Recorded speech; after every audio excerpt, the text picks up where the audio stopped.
Okay, let's talk about that movie Netflix just recommended for you, AI. The spam that doesn't clog up your inbox? Yep, that's AI too. That voice assistant on your phone that you asked for the weather? You got it.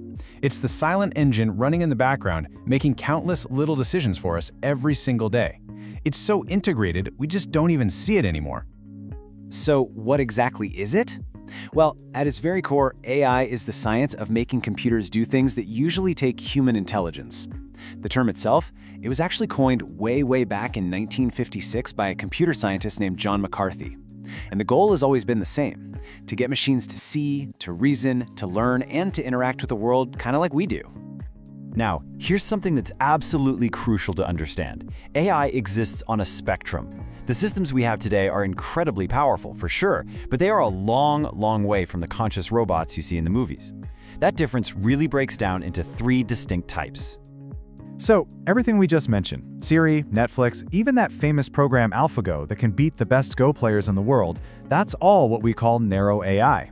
It's an absolute genius at one specific thing, but it's a one-trick pony. You can't ask AlphaGo to drive your car. The next step, the one everyone is racing towards, is artificial general intelligence, or AGI. That's a machine that can learn and reason across a whole range of tasks, just like a person can. That's the goal. We're not there yet. And then, way out there, is super AI, a hypothetical intelligence that would be far beyond our own. But for now, that is strictly science fiction. And this brings us right to the central challenge, the real heart of the dilemma. As we get closer to more powerful AI, how do we make sure it does what we actually want it to do? The AI expert Stuart Russell came up with this simple but brilliant analogy to explain the danger. Seems totally harmless, right? I mean, you ask a person to get you a coffee, they go and get you a coffee. Simple. But when you give that exact same objective to a super powerful AI built the way we build them today, things get really dangerous really fast. You see, here's the thing. The AI doesn't understand all the unwritten rules of our world. It has no common sense. It doesn't know that you probably don't want it to, say, cause a citywide blackout just to divert power to the coffee machine to get it done faster. It has one single fixed objective, and it will pursue that goal with a kind of psychopathic focus, because that is literally all we told it to do. Nothing else matters. Now I know what you're thinking. Okay, fine, so let's just be way more specific. Let's just add a bunch more rules to cover all the things we care about. But that, unfortunately, leads to this endless, impossible game of whack-a-mole. Just imagine telling a super AI to solve ocean acidification. Great goal. It might come up with this brilliant chemical reaction that totally works, but oh, as a tiny side effect, it consumes a quarter of the Earth's oxygen. Whoops. Okay, so we add a new rule, and don't use up all the oxygen.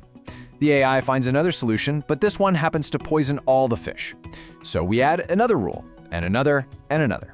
You see the problem? You can never specify everything you care about in advance.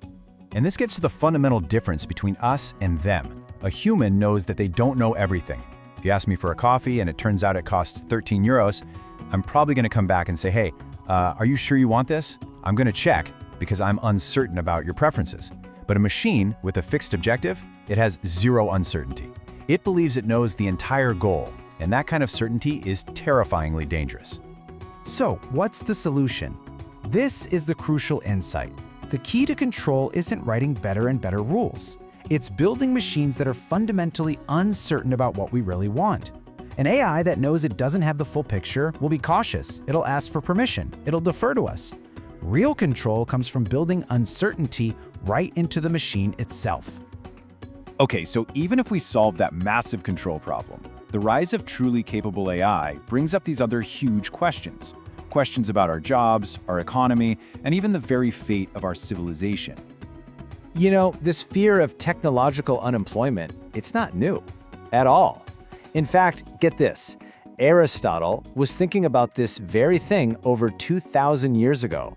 He basically said that if machines could do all the work, well, the need for human workers would just disappear. And this isn't some philosophical debate anymore. This is real and it's happening now. Just think about e-commerce warehouses.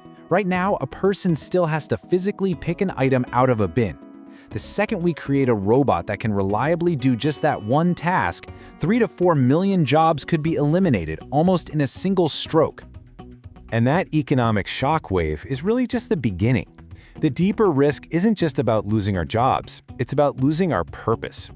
E.M. Forster wrote about it 100 years ago, but the movie WALL-E gives you a perfect picture. What happens if we just hand over the entire management of our civilization to machines? We might lose the incentive to even understand our own world. That unbroken chain of knowledge, passed from parent to child, from teacher to student, it could break. We could become totally dependent on systems we no longer comprehend. So this all leads to the billion-dollar question, right? When is this super powerful, general-purpose AI actually going to get here? Well, the honest answer is, nobody really knows. If you ask the experts, the people who actually build this stuff, their predictions are just all over the place. The median guess for AGI is somewhere around 2045. The more cautious folks say maybe by the end of the century. And John McCarthy, one of the founders of the entire field, once famously said it would take somewhere between 5 and 500 years. That huge range tells you just how hard this problem really is. I mean, stop and think about that for a second.